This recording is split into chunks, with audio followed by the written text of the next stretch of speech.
প্রতিদান বা সওয়াব পাওয়ার দিক থেকে ইসলামে নারী পুরুষ সমান।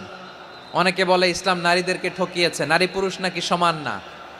অনেক নারীবাদীরা বলেন, আমি প্রিয় বোনদের বলবো এই আয়াতের দিকে তাকান, সূরা আহজাবের 35 নম্বর আয়াতের দিকে তাকান। এই আয়াতে নারী পুরুষ সমান।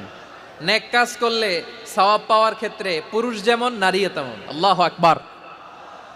দান করলে পুরুষের যেমন সওয়াব, নারীরও তেমন সওয়াব। রোজা রাখলে পুরুষের যেমন সওয়াব, নারীরও তেমন সওয়াব। নাকি পুরুষ রোজা রাখলে বেশি সওয়াব, নারী রোজা রাখলে কম সওয়াব? হ্যাঁ, ব্যাপারটি কি এরকম না? ইকুয়াল। নেক কাজের সওয়াব বা প্রতিদান পাওয়ার দিক থেকে সবাই সমান, নারী কিংবা পুরুষ কোনো পার্থক্য নাই। এ আয়াতে পুরুষের পাশাপাশি নারীদের কথা বিশেষভাবে বলা হয়েছে। এই আয়াতটি নাজিলের একটা প্রেক্ষাপট আছে, শানে নুজুল আছে। আমাদের প্রিয় আম্মাজান উম্মে সালামা রাদিয়াল্লাহু তাআলা আনহা, উনি একবার আল্লাহ রাসূল সাল্লাল্লাহু আলাইহি ওয়াসাল্লামকে বললেন, ইয়া নবী আল্লাহ, মালি আসমাউর রিজালা ইউযকারুনা ফিল কুরআন ওয়ান নিসাউ লা ইউযকারনা। নবী হে, এমন কেন আমি কোরআনে দেখি যে প্রায় পুরুষদের কথা বলা হয় কিন্তু নারীদের নিয়ে কথা নাই। পুরুষবাচক শব্দ ব্যবহার করা হয়, নারীবাচক শব্দ ব্যবহার করা হয় না। এর কারণটা কি? ফাআনজালাল্লাহু তাআলা হাযিহিল আয়া।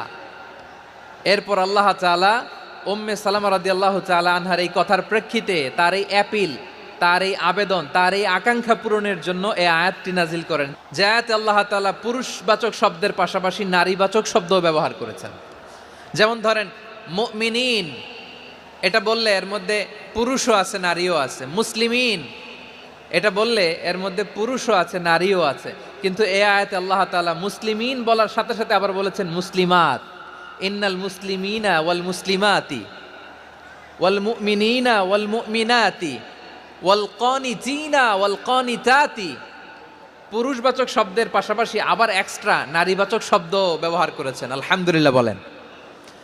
প্যান্ডেলে যে সমস্ত আমার বোনেরা নারীরা আছেন, আপনাদের খুব খুশি হওয়ার কথা যে উম্মে সালামা রাদিয়াল্লাহু তাআলা আনহা, আমাদের আম্মাজান বিষ্ণু ইসা ইসলামের প্রিয়তমা স্ত্রী, তিনি তো আপনাদেরই প্রতিনিধি, আপনাদের রিপ্রেজেন্টেটিভ হয়ে তিনি বলেছিলেন শুধু পুরুষবাচক শব্দ কেন, নারীদের কথা কই।